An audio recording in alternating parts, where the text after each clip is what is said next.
Hello বন্ধুরা, আমি শাকগুন নীল। আজকে এই ভিডিওতে বেশ কিছু সিনেমা সংক্রান্ত আপডেটস আপনার সঙ্গে শেয়ার করব। প্রথম আপডেটটা ফ্যামিলি ম্যান সিজন 3 কে কেন্দ্র করে মনোজ বাজপেয়ীর upcoming web series Raj and নিকের আপকামিং ওয়েব সিরিজ, যেটার অ্যানাউন্সমেন্ট টিজার কয়েকদিন আগে এসেছিল এবং রিলিজ ডেটের অ্যানাউন্সমেন্টটা বেশ মজা করেই করেছিল মেকাররা। ভালো লেগেছিল, আমার রিয়াকশন দিয়েছিলাম। তো পার্টিকুলার এই সিরিজটার ট্রেলার আসতে চলেছে নভেম্বরের 7 তারিখে। এবার দেখা যাক ট্রেলারটা কতটা ভালো হয়।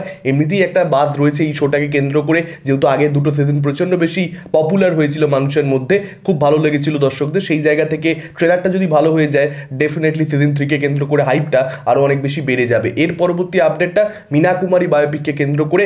এই প্রজেক্টটা যে হচ্ছে, পরিচালক যে সিদ্ধার্থ পি মালহোত্রা, সে ব্যাপারে আগে আপনাদেরকে জানিয়েছিলাম। তো সিদ্ধার্থ পি মালহোত্রা যখন ডেফিনেটলি মুখ্য চরিত্রে কাজ করবেন কিয়ারা আদবানি, না মজা করে বলছি, সেরকম কোনো ব্যাপার নয়। সিদ্ধার্থ মালহোত্রার সঙ্গে কালেকশন টেনে লাভ নেই, কিন্তু কিয়ারা আদবানিকে মুখ্য চরিত্রে ভাবা হচ্ছে মীনা কুমারীর বায়োপিকে। তিনি নাম ভূমিকা অভিনয় করবেন এরকমটা জানতে পারা যাচ্ছে। পরের বছরের শুরুর দিক থেকে এই ছবিটা শুটিং স্টার্ট হতে পারে, এটা বলা হচ্ছে। এবং একজন ইয়াং অ্যাক্টরকে মেল লিড হিসেবে এখানে খোঁজা হচ্ছে। দেখা যাক শেষ অব্দি কার কাস্টিং এখানে হয়। আচ্ছা, এবার যদি কথা বলি প্রজাপতি 2 এর পোস্টার নিয়ে। দেব মিঠুন চক্রবর্তীর আপকামিং সিনেমা, আপনারা জানেন ক্রিসমাস উইকেন্ডে এই বছর ছবিটা মুক্তি পেতে চলেছে। সেই ছবিটার একটা অফিসিয়াল পোস্টার মেকাররা ড্রপ করেছে। এই পোস্টারটা কিরকম কি হলো, এখন দেখুন। এই পোস্টারটা খুবই সিম্পল রাখা হয়েছে, তার কারণ ফ্যামিলি ড্রামা ছবির পোস্টার সিম্পলি রাখা হয় এবং সেগুলোই ওয়ার্ক করে। মূলত যে অডিয়েন্সটাকে টার্গেট করা হচ্ছে, তারা এটাই জানতে চায় যে এই ছবিটার মধ্যে কাস্টিংটা কি রয়েছে। তো কাস্টিংটা দেব এবং মিঠুন চক্রবর্তী, তাদেরকে পোস্টারে রাখা হয়েছে। একটা ফিল গুড ব্যাপার পোস্টারটার মধ্যে রয়েছে। দুজনেই যেভাবে হাসছে, একটা বাচ্চা মেয়ে রয়েছে এবং বাচ্চা মেয়েটাও যে ইম্পর্টেন্ট রোল একটা প্লে করবে ছবির মধ্যে, সেটাও আপনারা পরিষ্কার বুঝতে পারবেন পোস্টারের মধ্যে থেকেই। যদিও টিজারটা আমার দেখা হয়নি এখন অব্দি, আমি সত্যি বলতে টিজারটা দেখিনি। হলে দেখানো হয়েছিল, কিন্তু আমি যে হলে রঘু ডাকাত দেখতে গেছিলাম, সেখানে সত্যি বলতে প্রজাপতি 2 এর টিজার চালানো হয়নি, যে কারণে আমার দেখার সৌভাগ্য হয়নি। পরবর্তীতে টিজারটা দেখবো, সেটাকে নিয়ে আলোচনা হবে। তবে একটা ওয়ার্মথ পোস্টারটার মধ্যে রয়েছে। এবার দেখা যাক যে ছবিটা কীরকম কী হয়। খুব বিশেষ কিছু আলোচনা করবার মতন পোস্টার এটা নয়, এবং সেটা দরকারও নেই। বারবারই আমি যেটা বলছি, কাস্টিং কী রয়েছে এটা জানানোটাই, বা এই যে ওয়ার্মটা ছবির মধ্যে থাকবে, একটা ফিল গুড ব্যাপার থাকবে, ইমোশনাল হবে, সেটাই কোথাও একটা পোস্টারের মধ্যে অডিয়েন্সকে বুঝিয়ে দেওয়া গেলেই যথেষ্ট। এবং পোস্টারও এই ক্ষেত্রে খুব বড় ব্যাপার নয়। এই ছবিগুলোর ক্ষেত্রে খুব যে পোস্টার নিয়ে ডিবেট হবে এই ছবিটা, সেটা আপনারা দেখতে পাবেন না, কারণ এই ছবির টার্গেট অডিয়েন্স পোস্টার নিয়ে ভাবিতই নয়। তারা টিজারটা দেখবে ম্যাক্স টু ম্যাক্স, বা টিজারও হয়তো দেখবে না, ট্রেলার দেখবে, এবং ডিরেক্টলি তারা দেখবে হয়তো গানগুলো ওয়ার্ক করে গেলে ব্যাস। তারপর এমনিতেই ওই সময় একটা ফ্যামিলি অডিয়েন্স থাকে যারা হলমুখী হয়। তো প্রজাপতি 2 তো ডেফিনেটলি বক্স অফিসে কালেকশন করবার ব্যাপারে প্রচন্ড বেশি পজিটিভ এখনো অব্দি। এর পরবর্তী আপডেটটা সন্দীপ রেড্ডি ভাঙ্গাকে কেন্দ্র করে। সন্দীপ রেড্ডি ভাঙ্গার আপকামিং সিনেমা, আপনারা সকলেই জানেন স্পিরিট, প্রভাসের সঙ্গে নভেম্বর মাস থেকে শুটিং স্টার্ট হচ্ছে। যেটা জানতে পারা যাচ্ছে, টানা 100 দিন শুটিং করে এই ছবিটাকে র্যাপ আপও করে ফেলা হবে। এবার দেখা যাক সেটা সত্যিকারের হয় কি হয় না। মিডিয়া রিপোর্টস অনেক ক্ষেত্রে সত্যি কথা বলে, অনেক সময় এরকম কথা বলে যেগুলো বিশ্বাস করা একটু টাফ হয়। স্পিরিটের মতন বড় ছবি 100 দিনের শুটিং পসিবল কি? যদিও খুব যে অ্যাকশন হেভি ছবি বাংলা বানায় তা নয়, ড্রামা ছবি বানায় মূলত সে, কিন্তু তার কবির সিংও কিন্তু বহুদিন ধরে শ্যুট হয়েছে। সেখানে কবির সিংয়ের থেকে স্কেল ওয়াইজ স্পিরিট যে বড় হবে, এটা আমরা সকলে এখন থেকে পরিষ্কার বুঝতে পারছি। আফটার অল প্রভাসের ছবি, প্রভাস বাংলার কোলাবোরেশন।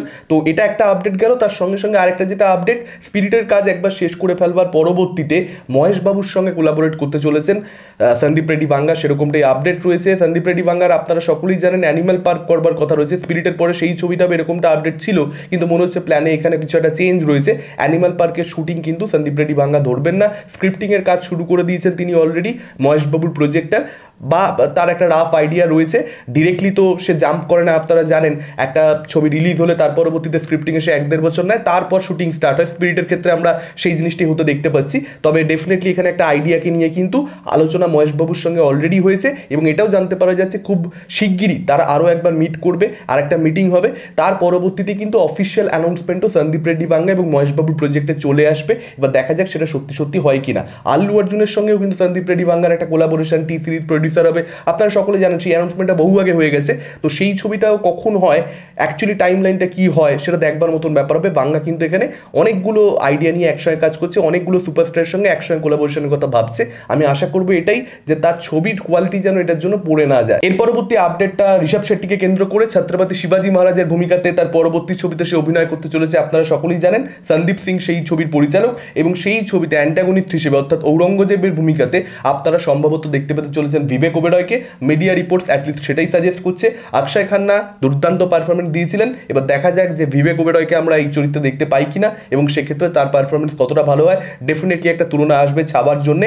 আশা করবো যে বিবেক ওবেরয় একজন ভালো অভিনেতা এবং সে এই ছবিতে ভালো অভিনয় করবে। এর পরবর্তী আপডেটটা SRK কে কেন্দ্র করে আপনারা সকলেই জানেন আগামীকাল 2 নভেম্বর তার জন্মদিন, এবং সেই উপলক্ষে কিংয়ের টিজার যে আসতে পারে সে ব্যাপারে আপডেট প্রিভিয়াসলি আপনার সঙ্গে শেয়ার করেছিলাম। কিন্তু খুব সম্প্রতি আজকে এসআরকে একটা সেশন হয়েছিল, আপনারা জানেন যেটা এসআরকে মাঝে মাঝেই করে থাকে, এবং সেখানে কিন্তু কোথাও একটা সিদ্ধার্থ আনন্দের দিক থেকে নানান রকম বক্তব্য, কারণ এসআরকে বিভিন্ন ফ্যানদের কোয়েশ্চেনে সিদ্ধার্থ আনন্দকে মেনশন করছিল যে কিংয়ের কিছু একটা এনে দাও জন্মদিনের দিন, মানে ফ্যানদের হয়ে আর কি ও রিকোয়েস্ট করছে সিদ্ধার্থ আনন্দকে, ব্যাপারটা এরকম দেখানোর চেষ্টা হয়েছে আর কি। তো সেখানে সিদ্ধার্থ আনন্দ যা বলেছে তাতে করে কিছু আসবে হয়তো না, কিন্তু এটা কিন্তু মিডিয়া রিপোর্ট সাজেস্ট করছে যে একটা গ্লিম্পস ছোট্ট করে, এবং টাইটেল অ্যানাউন্সমেন্টটা কিন্তু আগামীকাল হয়ে যাবে, খুব বড় কিছু নয় কিন্তু ছোট কিছু কিন্তু কিংয়ের তরফ থেকে মেকাররা কিন্তু আনতে চলেছে। এবার দেখা যাক সেটা সত্যি সত্যি হয় কিনা। কিছু জায়গাতে আমি বললাম যে একটা লোগোও আসতে পারে কিংয়ের, এবার দেখা যাক সেটাও হতে পারে, সেটাও খুব সম্ভব। তবে টিজার আসবার কিন্তু কোনো রকম কোনো সম্ভাবনা নেই আপাতত, সেটাই জানতে পারা যাচ্ছে সিদ্ধার্থ আনন্দের বক্তব্য থেকে,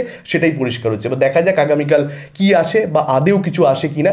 11:30টার সময় আসতে পারে এরকমও নানা জায়গায় পড়লাম, যদিও সেটা খুব যে ট্রাস্টেড সোর্সেস থেকে, ব্যাপারটা সেরকম নয়। আপনাদের মতামত কি আপনারা ডেফিনেটলি কমেন্ট করে জানাতে পারেন। এই আপডেটগুলোর মধ্যে কোনটাকে নিয়ে আপনারা এক্সাইটেড। এই ভিডিওটা ভালো লাগলে লাইক করতে পারেন, শেয়ার করতে পারেন, আমাদের চ্যানেল নতুন হলে চ্যানেলটাকে অবশ্যই সাবস্ক্রাইব করতে পারেন। আজকের মতন টাটা, চোখ রাখুন পরবর্তী ভিডিওতে।